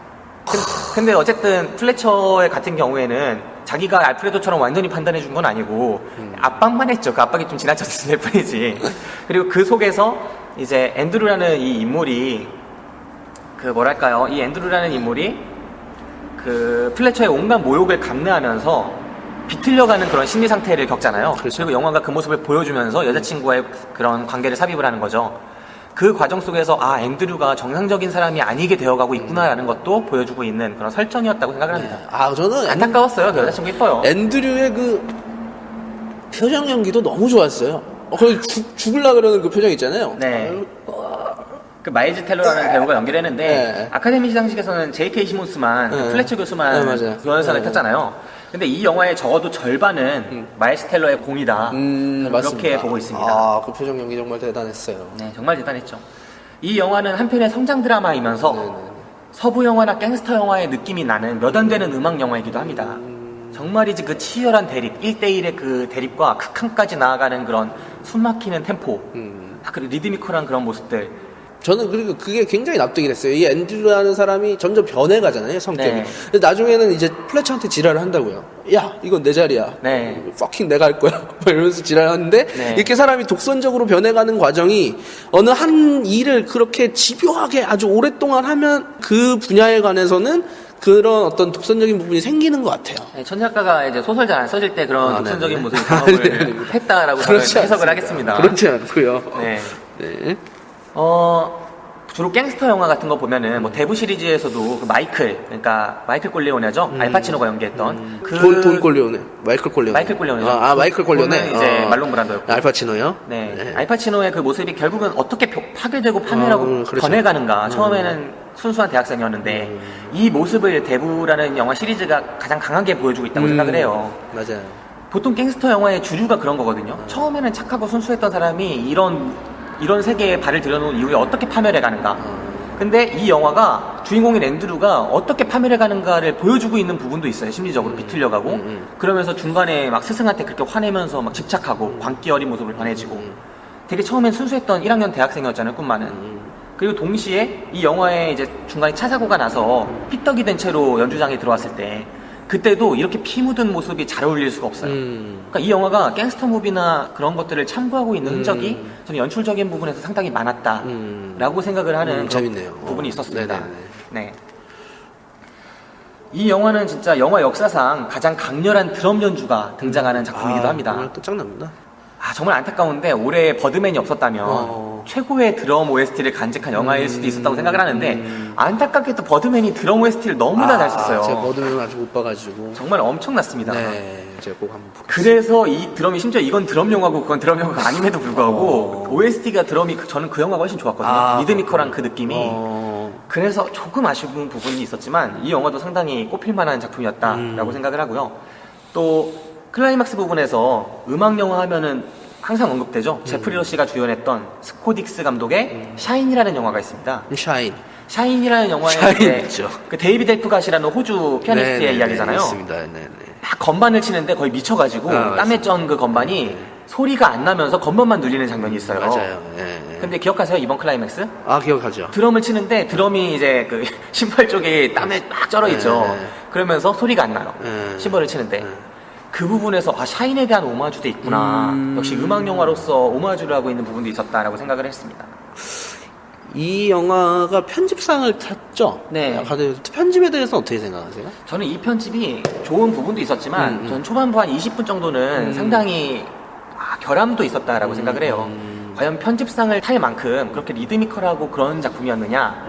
저는 사실 다른 몇몇 작품이 있었다라고 생각을 하거든요. 편집상을 받을 만한. 그럼에도 불구하고 이 영화가 편집상을 탄 데에는 위플래시만의 독특한 편집이 있는 부분이 있습니다. 이 연출자가 아직 30이 이제 막 된 연출자예요. 85년생. 네, 우리랑 이제 비슷한 나이죠. 이 다미엔 치잘레 감독의 약간 젊고 그런 감각 있는 편집이 특히 그 사고가 나는 장면에서 무척 리드미컬하게 펼쳐집니다. 그러니까 이 앤드류라는 애가 늦잖아요. 네네.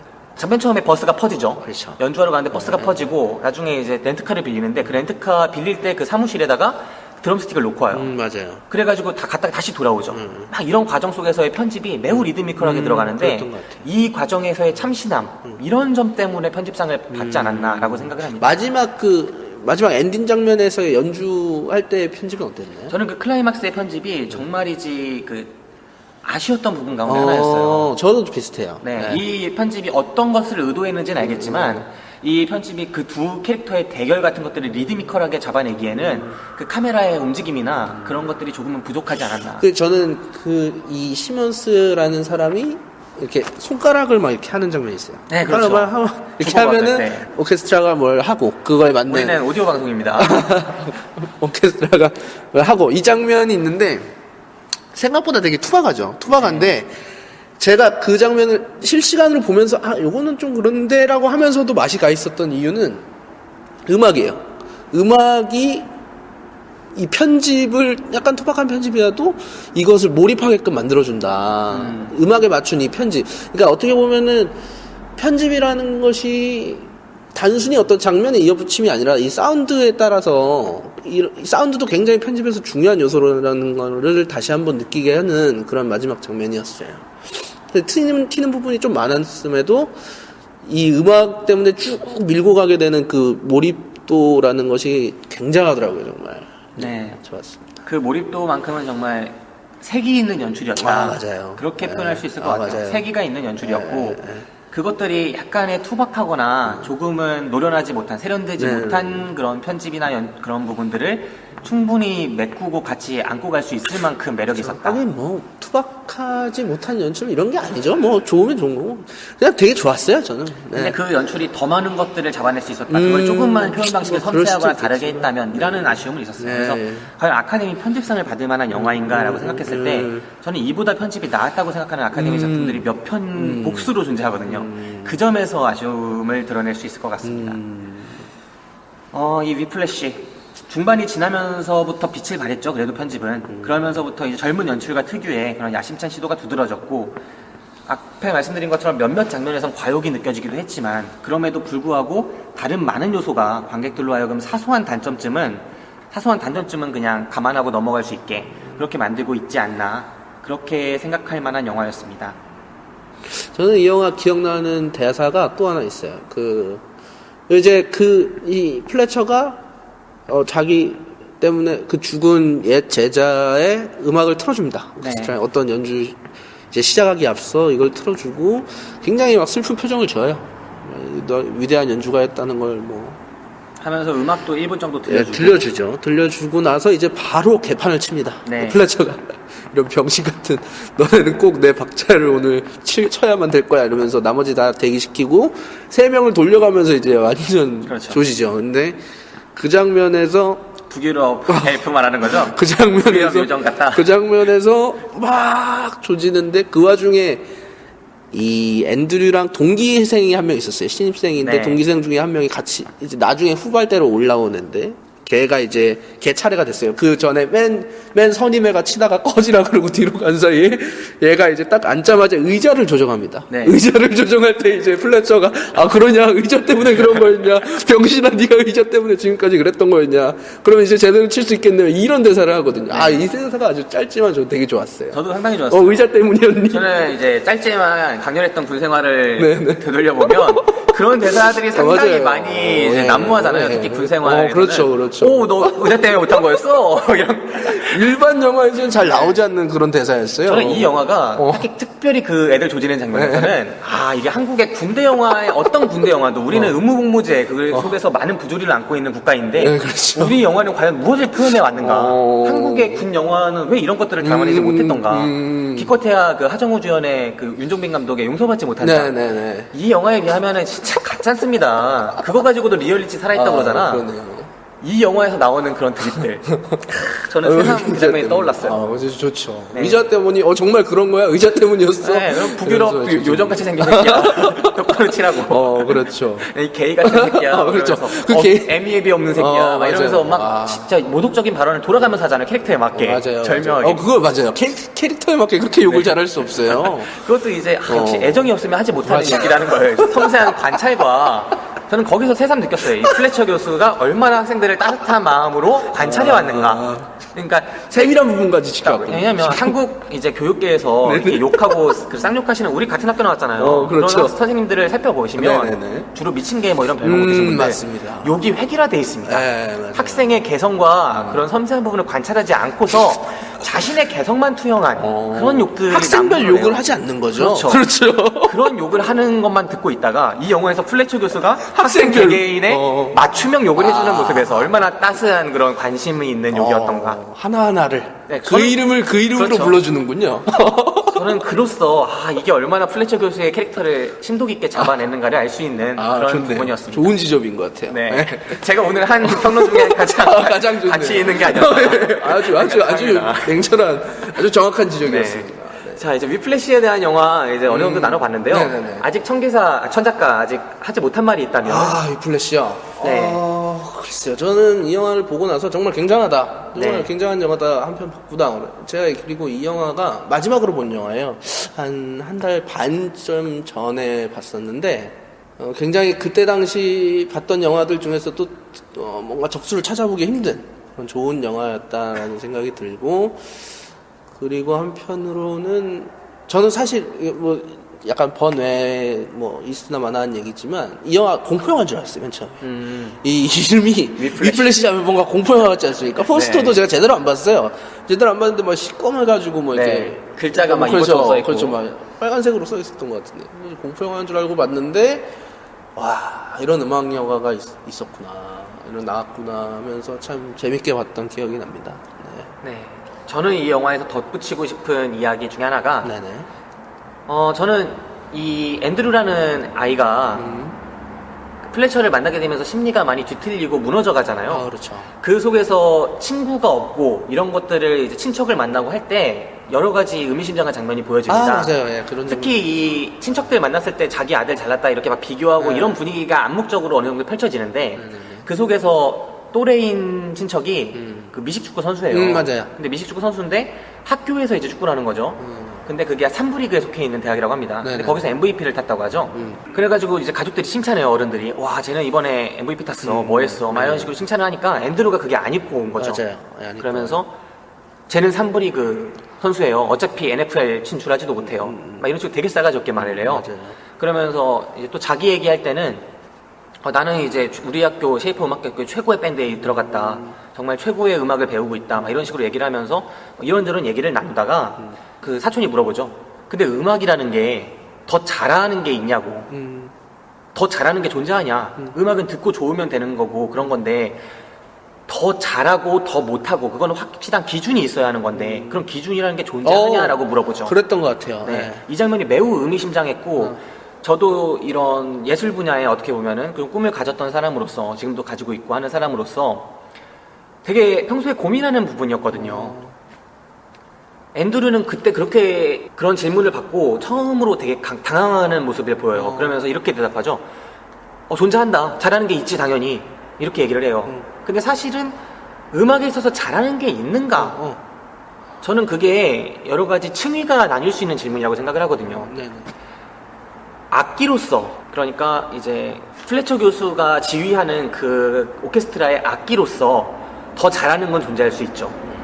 그런데 앤드루는 그 악기로서 자신이 더 잘할 수 있다라는 거를 생각해서 대답을 한 거였지만 이 사람은 음악가로서 대답을 하지 못한 게 문제였다고 저는 생각해요. 그 장면에서 그런 딜레마적인 부분을 보여줬다고 생각하는데 영화가, 그러니까 음악은 말 그대로 여러 가지 다양한 장르가 서로 우열 없이 존재할 수가 있죠. 근데 어떤 그 중에 하나의 장르나 하나의 길을 선택한 이후부터는 우열이 존재하는 거죠. 그 길에서 더 완성도 있게, 더 앞서서, 더 그렇게 하면서 완성도를 추구할 수 있는 거죠. 그러니까 다양함 속에서 어떤 하나를 선택했을 때 자기의 불만족이 생길 수 있고, 근데 이 상황이 어떤 상황이었냐 하면은 그 질문을 받았던 앤드루는 어떤 길을 선택한 상황이 아니었어요. 그냥 플래처의 악기로서만 존재하는 상황이었죠. 그때 음악 자체에 대한 철학적일 수 있는 질문을 받은 거예요. 과연 음악에서 더 잘하는 게 존재하느냐? 얘는 악기일 뿐인데. 그러니까 그때 표정 연기가 상당히 좋아요. 마일즈 텔러가 진짜 완전 패닉 먹은 표정을 지으면서 황급하게 얼버무리듯이 대답하거든요. 있어 하면서 넘기거든요. 저는 그 장면이 매우 의미심장했다고 생각을 합니다. 그 길이라는 게 뭐 어떤 거죠? 한번 그 대화 주제가 되게 재밌는 것 같아요. 지금 나온 대화 주제가. 네. 네네. 그 길이라는 게 예를 들면 천작 같은 경우 글을 쓰잖아요. 자기가 이제 소설 같은 걸 쓸 때 여러 가지 문장을 추구할 수가 있다고 생각해요. 어떤 학습을 통해서 실험적인 소설을 쓰기도 하고 에피소드를 구성하기도 하고 여러 가지 방법이 있겠지만 특별히 어떤 문장을 내가 추구한다, 어떤 문장 방식으로 세련된 문장을 쓰고 싶다라고 생각하는 자기 머릿속에 들어있는 어떤 이상향이 있을 거라고 생각을 합니다. 근데 그 이상향에 내가 어느 정도 미쳤는지를 자기가 보면 알죠. 자기가 보면 명확하게 느끼죠. 나는 이렇게 쓰고 싶은데 이렇게 썼구나. 그럼 그것이 그 길에 있어서의 완성도라고 생각을 해요. 근데 내가 선택한 이 길 자체가 다른 길보다 열등하다라고 한다면은 그거에 대해서는 반박할 이야기가 많지만 적어도 이 길 하나에서 완전히 이 길을 나와 동등하게 이해하고 있는 사람이 너는 이렇다라고 얘기했을 때는 반박하기 어렵지 않나. 그 길이라는 것은 어떤 장르적인 문제가 아니라 그냥 개인의 어떤 삶 속에서의 지향점이라고 할 수도 있겠네요. 제가 지금 드는 생각은 그런 거예요. 무용 같은 걸 봤을 때 예를 들어서 바르시니코프의 어떤 무용 연기를 봤다고 하면은 그것에서 어떤 미적인 감각을 얻는다고 할 때 분명히 인간이 저럴 수가 있을까? 우리가 서커스를 봤을 때 그런 대단하다라는 걸 느끼는 것처럼 약간 크로마틱한 그런 쾌락이 있는 것 같아요. 그런 면에서도 이 드럼 같은 것도 얼마나 더 빨리 치느냐, 얼마나 더 빠르고 정확하게 치느냐, 그거를 고도로 집중했을 때 느껴지는 쾌감이 있는 것 같아요. 들었을 때. 사람들이 들었을 때 쾌감이 있지만 그런 면이 한편 있는가 하면 예를 들면 어떤 정말 뭐 즐기면서 하는 그런 밴드들이 있을 수 있죠. 잼을 한다거나 그냥 만나서 모여서 뭐 하다못해 뭐 직장인 밴드. 물론 격은 많이 다르겠죠. 그렇지만 뭐 지금 얘기를 들으니까 그런 것들이 생각이 나요. 어떤 것이 더 우월하냐, 어떤 것이 더 좋냐라는 것은 굉장히 말씀하셨듯이 철학적인 질문이고 다양한 층위에서 얘기를 할 수 있겠지만 쉽게 결론 낼 수는 없는 문제다라는 생각이 들어요. 개인적인 경험으로만 비추어 보건데 보통 이제 즐기면서라고 이야기를 하잖아요. 근데 음악으로 보죠. 그러니까 음악으로 봐서 아까 그 즐기면서 하는 그렇게 완전 음악적인 완성도나 정확도나 숙련도는 떨어질 수 있지만이라고 얘기를 하는데 저는 그 음악을 하면 할수록 그쪽에서도 계속 그거의 수준을 높여가고자 하는 욕망이 당연히 들 수밖에 없다고 생각을 하고요. 맞아요. 그 측면에서 그 질이라는 게 존재를 한다고 생각을 해요. 그러니까 이런 예술 분야랑 그 스포츠 분야가 정확하게 일치하진 않지만 어느 정도 공통점이 있다고 생각하는데 야구 선수 같은 경우에 되게 치는 모양이 다 달라요. 타법이. 어떤 선수는 되게 느긋하게 치기도 하고 어떤 선수는 딱 각 잡힌 자세로 치기도 하고 되게 다양한 타법이 있는데 가장 중요한 거는 어떤 타법이냐의 우열이 있는 게 아니라 켄 그리피 주니어의 이상적인 그런 스윙을 하지 않더라도 더 잘 때리는 애가 타율 높고 잘 치는 애가 그러니까 스포츠는 그런 게 있죠. 잘 때리는 애가 장땡이죠. 그런데 이걸 예술하고 이야기하기 어렵다고 많은 사람들이 얘기를 하는데 저는 느낀 게 뭐냐면 제가 하면 할수록 생각보다 있다는 거였어요. 그 우열과 명확한 추구의 방향과 그런 것들이 점점 더 생기고 그게 왜 생기느냐를 돌아봤을 때 저는 예술이란 무엇인가에 대한 답에 있다고 생각을 해요.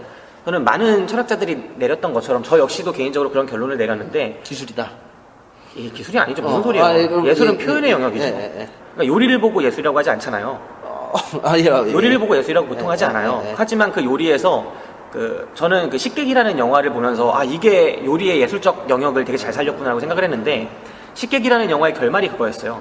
육개장이라는 음식을 통해서 조선의 그 민중들의 이야기를 담아내요.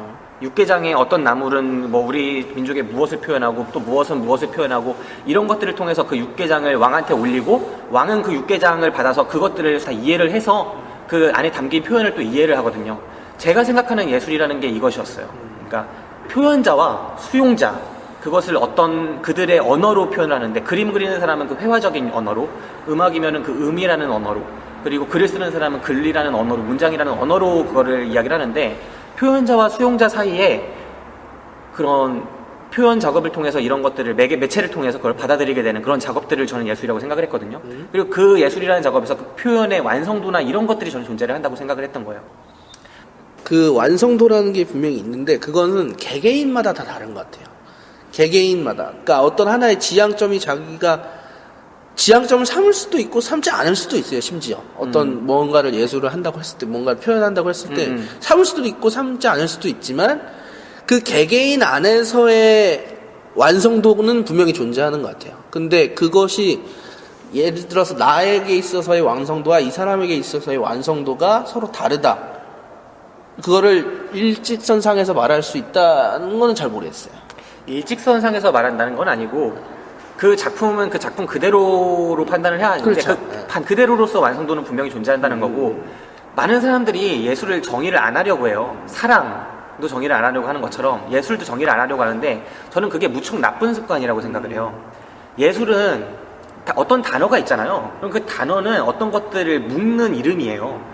그 이름이 어떤 것들을 묶는 이상 그 이름이 존재하는 이유가 있고 그 이름이 명확하게 가지는 뜻이 있어요. 우리가 예술이라고 부르는 게 있고 예술이라고 부르지 않는 것들이 있는데 그 사이에 구별점이 무엇이고 그 예술이 무엇을 가리키는가에 대한 고민을 예술가들이 가져야 한다고 생각을 하고요. 맞아요. 제가 생각하는 그 대체로 예술이라고 묶이는 것들의 공통점이 존재하고 그리고 예술의 정의가 존재를 하는데 대체로 그 속에서 보면은 다양한 예술 장르들이 추구하는 지향점이 대체로 일관된 부분을 저는 표현의 영역에서 찾을 수 있었다는 거죠. 그리고 그 표현의 영역에서 서로 기술이나 방식이나 장르적인 부분은 다를 수 있을지언정 그 완성도의 측면에서 어느 정도 일관된 잣대를 찾을 수 있었다. 그러니까 그 일관된 잣대를 모두 같은 잣대에서 본다는 게 아니라 각 이 잣대 하나로 다른 여러 가지 장르를 잴 수가 있다는 거예요. 저는 그렇게 생각을 했습니다. 그래서 이 영화에서 표현하고 있는 위플래시라는 영화에서 표현하고 있는 그 부분에 대한 고민이 저와 동일한 생각을 갖고 있는 사람이라는 게 느껴졌어요. 그 다미엔 체잘레의 그 장면에서의 삽입한 대화사들이나 대화들이나 그 예술은 표현이다까지는 저도 동의를 해요. 근데 네. 예술은 표현인데 표현에 완성도가 있다. 완성도가 있죠. 완성도가 있는데 그건 개개인마다 다른 것 같아요. 저는. 개개인마다 다르다는 게 무슨? 그러니까 예를 들면 이를테면 카레 노래. 카레 노래에서의 문장의 완성도와 100년 동안의 고독에서의 문장의 완성도는 서로 다르다는 거예요. 서로 층위가 다르다는 거죠. 네, 저는 그거에 대해서 의문을 제기하죠. 저는 그런 입장에 서 있는 거예요. 네. 네. 그러니까 이제 김 기사 같은 경우에는 그 완성도라는 절대적인 게 있다라고 지금 얘기를 한 거 아닌가요? 아니요, 그런 게 아니라 어떤 작품이 무언가를 표현하고자 하는 게 있잖아요. 그러니까 표현하고자 하는 가치가 있거나 표현하고자 하는 주제의식이나 그런 메시지가 있어요. 그럼 그거를 표현하기 위해서 자신이 어떤 방식과 수단을 선택할 거예요. 그 방식과 수단을 그림이거나 소설이거나 여러 다른 가지 매체에 따라서도 선택하기도 하고 그 매체 안에서도 장르적으로 선택하기도 하는데 그 선택에 있어서 자기가 표현하고자 하는 의도를 얼마나 잘 살렸는가 이 작업이 이 예술작품의 완성도에 아니야. 를 결정한다고 생각해요. 저는 그건 이거를 아니에요. 그렇게 봅니다. 저는 이렇게 보고 작품들을 판단을 하고 알겠습니다. 그렇게 하는 측면에서 얘기를 하는 거였어요. 네.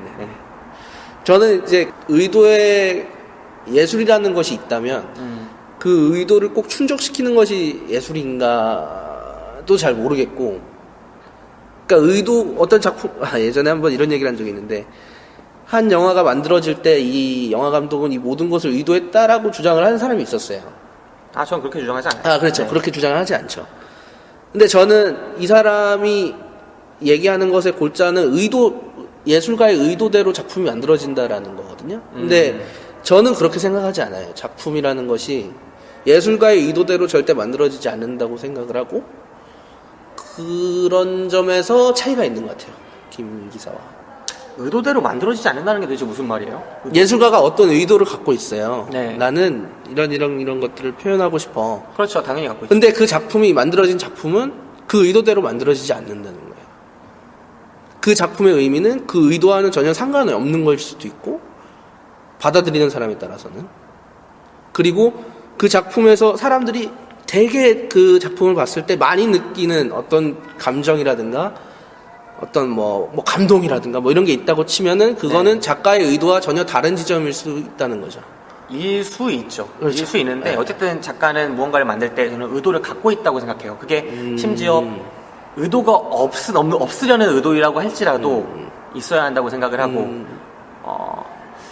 그럼 저는 이걸 묻고 싶네요. 천 작가가 생각하는 예술은 뭐예요? 이제 제가 생각하는 예술을 이야기를 했는데 저는 솔직히 말씀드리면 네. 저는 예술이라는 거 이렇게 말하면 좀 웃을 수도 있지만 저는 예술이라는 거를 이렇게 잘 말하는 입장이 아니에요. 저는 제가 예술가가 아닌 것 같아요. 그러니까 저는 어떤 사람을 봤을 때 그 사람이 자기가 예술가라는 자의식을 갖고 있고 자기가 예술가고 자기가 하는 일이 예술이라고 얘기를 하는 사람을 볼 때면 좀 거부감이 들어요. 저는 그렇게 생각해요. 네. 저는 예술가라고 생각합니다. 그래요? 네. 본인이 예술가라고 생각하세요? 네. 끊임없이 예술을 하려고 노력한다. 저는 이건 되게 솔직하게 말씀드리는 건데 그런 사람들을 보면 저는 좀 거부감이 들어요. 어떤 무엇으로 하고는 저 사람이 자기를 예술가라고 얘기를 하게 할까? 저는 그런 의문이 많이 들어왔어요, 지금까지. 그럼 난 왜 거부감을 느끼는지 사실 모르겠는데 그거는 네. 좀 더 솔직하게 얘기하면 네. 약간 재수없는 모습들? 내가 그렇게 재수없어. 아니요, 저는 김 기사가 그런 식으로 얘기를 한 걸 본 적이 없고 일단은. 네. 지금 이렇게 얘기가 나왔으니까 하는 거지만 네. 어떤 사람들을 봤을 때 내가 굉장히 이거는 좀 제 안 좋은 편견이죠. 안 좋은 편견인데 뭐 술자리라든가 이런 데서 가보면은 소위 말해 이제 예술가다, 나 예술가다 하고 이제 얘기하는 사람들을 많이 봤어요. 근데 제 주위에는 굉장히 뭐 그렇게 인격적으로 도야가 덜 된 사람들밖에 있는지 모르겠지만 그런 분들의 모습을 봤을 때 그러니까 선뜻 공감하기 힘든 부분들이 많이 있더라고요. 저는 사실 제가 예술가라고 떠버리고 다니는 타입도 아니고 뭐 어떤 장르에서 데뷔를 해서 기성 작가로 존중받는 사람도 아니지만 저는 항상 이렇게 얘기할 기회가 있으면 저는 예술가라는 확신을 언제나 갖고 있었고 저는 고등학교 1학년 때부터 갖고 있었던 것 같아요. 갖고 있었고 또 제가 예술이 무엇이라고 생각하는 저만의 확신도 있었고 예술가라고 제가 주장한다고 해서 제가 좀 부족한 사람이라거나 좀 이렇게 잘난 체 한다거나 이렇게 생각한 적도 없었어요. 저는 예술과 기술에 우열도 없다고 생각하거든요. 심지어는. 안녕하세요, 박 기사입니다. 차가 퍼지는 바람에 녹화 시간을 너무 지연시킬 것 같아서 이번 녹음에서 너무 늦게 도착했습니다. 참여 같이 못한 점 너무 아쉽다는 생각을 드리고 차를 바꿔야겠습니다. 차를 바꾸면은 제가 인증샷이라든지 그때 차의 모습을 좀 알려드리도록 하겠습니다. 우선 죄송하고 위플래시 굉장히 좋은 영화였으니까 모두들 한 번씩 꼭 봐주시기 바랍니다. 감사합니다. 이상 박 기사였습니다. 자, 지금까지 이 영화에 대한 이야기 어느 정도 나눠봤고요. 이제 추천 비추천 시간으로 가도록 하겠습니다. 네. 천 작가, 이 영화 추천하시겠나요? 비추천하시겠나요? 이 영화 추천합니다. 추천이요? 이 영화 추천합니다. 그럼 누구에게 추천을? 이 영화는 저희 같이 일하는 저희 사장님께 추천드리고 싶습니다. 사장님이 드럼 좀 치시나요? 아니요. 사장님이 영화를 좋아하시는데 네. 영화를 많이 안 보세요. 네. 그래서 이번 기회에 이 영화 한 편 보시라고. 사장님이 평소에 포갑적이시냐? 그렇진 JK 시몬스 않습니다. 느낌이 그렇진 나시다구나. 않습니다. 네. 제가 그런 권유를 드리는 것 중에 또 하나의 이유는 제가 이제 영상을 만드는 일을 하고 있는데 영상이라는 것도 하나의 예술이 될 수 있지 않습니까? 네, 그렇죠. 하나의 표현이 될 수도 있고 네. 그렇기 때문에 근데 우리는 너무 일로서 하고 있어요. 이거를 거의 밥벌이. 맞네, 그러면은. 밥벌이로서 우리가 접근하고 있다. 네. 저는 그런 입장에서 한 번쯤 이런 것들을 보면서 네. 이런 예술적인 흥취 이런 것들을 좀 느껴야 되지 않나 그런 생각이 듭니다. 사장님이 신발주 좀 구매해 두신 다음에 천 작가 자리를 꾸준히 던져주시면 아닙니다. 되겠습니다. 저는 일은 굉장히 잘하고 있습니다. 네. 밥벌이는 뭐 잘하고 있습니다. 네, 그렇습니다. 천 작가의 추천 그리고 추천의 이유 뭐 이런 거 간략하게 들었고요. 네. 누구에게 추천할지까지. 네. 저도 이 영화를 추천을 합니다. 네네네. 네, 저의 추천사는 제가 이제껏 본 가운데 가장 멋진 드럼 연주였다. 네. 그렇습니다. 그렇게 이야기를 할 수 있을 것 같습니다. 네네. 특별히 그 클라이맥스의 그런 인상적인 드럼 연주 씬 장면은 과연 이것이 예술가가 탄생하는 순간이구나. 그리고 이것이 앤드루도 그렇고 근데 플래처 교수도 그렇고 이 두 사람 모두가 엄청나게 기다려왔던 협연 아니겠습니까? 맞습니다. 그 협연이라는 장면에서 통쾌함과 그런 카타르시스까지 있었던 장면이었다고 생각을 합니다. 그리고 이 영화는 한국에 드러머를 꿈꾸는 수많은 친구들에게 추천을 하고 싶어요. 그거 너무 뻔한 거 아닙니까? 사실 우리나라에서 드러머뿐 아니라 네네. 이제 음악 쪽 그리고 막 K-pop 스타 뭐 이런 거 네, 있잖아요. 네, 맞습니다. 엄청나게 많은 오디션이 몰린다고 하더라고요, 사람들이. 네네네네. 아이돌 같은 거 데려고. 그렇죠. 근데 어느 한 분야에서 성공하기 위해서는 얼마나 많은 심벌지를 견뎌야 할지에 대해서 뼈를 깎는 먼저 생각을 해보고 그렇게 인도의 지원했으면 시간이 좋겠다. 필요하다. 이런 각오는 적어도 필요하지 않을까. 그러니까 플래처의 교수법이 옳았다라는 게 아니라 네네네. 적어도 이만한 수련 기간은 필요한 게 맞습니다. 아닐까. 네, 저도 그 부분에서는 굉장히 동의합니다. 네. 뭐 딱히 신발질 던져줄 사람이 없다면 자체적으로 이렇게 던지는 것도 맞습니다. 나쁘지 않다고 생각해요. 혼자 등을 치는 거죠. 네. 뭐. 중력이 존재하는 이유가 그거 아니겠습니까? 위로 던져서 맞으라고. 플래시가 채찍이라고요. 어떤 이 뜻이었어요? 단어 뜻을 네. 살펴보니까 채찍, 이런 채찍이 필요합니다. 네. 등을 치면서 혼자 좀 인고에 견디는 시간이 있어야 찬란한 빛나는 열매도 맺을 수 있는 거라고 생각이 듭니다. 되게 올드한 그런 말씀을. 야, 지금 그렇죠. 저희 팟캐스트 꺼지는 소리가 들리네요, 갑자기. 그런가요? 제가 굉장히 또 안정적을 좀 추구하다 보니 중력이 존재하는 이유 말씀드렸습니다. 네네네. 네. 맞습니다. 그러면은 저희 이제 김 기사와 천 작가 모두가 추천한 영화 네네. 위플래시에 대한 이야기는 여기서 마치고 천 작가를 여기서 보내드려야 하는데 오늘 오랜만에 나와서 네네. 방송에 참여한 그런 네. 감사한갈까요? 오늘은 일단 처음부터 굉장히 제가 생각하지 못한 풍경에서 녹음이 진행됐어요. 네. 네, 지금 저희 앞에는 카트들이 놓여 있고요. 네. 네, 지금 뭐 굉장히 차 소리들도 좀 들어갔던 것 같은데 네. 아주 오랜만에 이런 특이한 경험이었던 것 같습니다. 네. 마치 이 녹음 시작 전에도 말씀드렸지만 저희가 어떤 행위 예술을 하는 게 아닌가. 이 도심의 곳곳을 돌아다니면서 녹음 작업을 진행하는 프로젝트도 굉장히 재밌을 수 있겠다. 그런 생각이 들었습니다. 네, 우리가 예술에 대한 이야기도 조금 좀 나눠봤는데 네. 행위예술 하니까 또 남다르네요. 그러네요. 네, 우리는 과연 어떤 표현을 하고 있었던 걸까요? 네, 그렇네요. 우리는 뭘 담고 있었던 걸까요? 그 예술의 근간이 예술의 본질이 표현에 있다고 하는 거는 저희 지극히 개인적인 의견이었다는 점을 감안하시고 여러 가지 악플이나 이런 거 환영합니다. 네, 그딴 개똥쳐라, 너 개나 줘버려 이런 댓글을 저희 이제 팟캐스트 이제 팟빵 게시판을 보시면은 제가 그런 악플들에 얼마나 온건하게 답변을 드리고 있는지 굉장히 그런 온건합니다. 부분들을 네. 여러분들이 찾을 수 있어요. 어디까지 예술은 표현이니까요. 맞습니다. 저는 댓글을 통해서 그렇군요. 네 저만의 이제 작업을 하고 있는 이예수 씨는 트위터를 통해서 하고 계신데. 이회수 씨요? 예. 이회수 씨가 그렇게 싫다면 아닙니다. 왜 이러세요? 그렇게 디스를 그렇게 아닙니다. 하는데. 저는 농담이 아니라 네. 이예수 작가님 얼마 전에 뵀는데 네. 저는 굉장히 감명받았습니다. 지금 이제 투병 생활 중이신데 네. 하루빨리 쾌유하시길 바라고 이예수 작가님 책을 예전에 많이 안 읽었었어요. 네. 지금도 잘 읽지도 못하고 있지만 작가님에 대한 어떤 이 부분은 진짜로 빼주셨으면 좋겠습니다. 네, 이 부분은 진짜로 빼주셨으면 좋겠고 네. 이예수 작가님 저는 좋아합니다. 네. 정말 좋아합니다.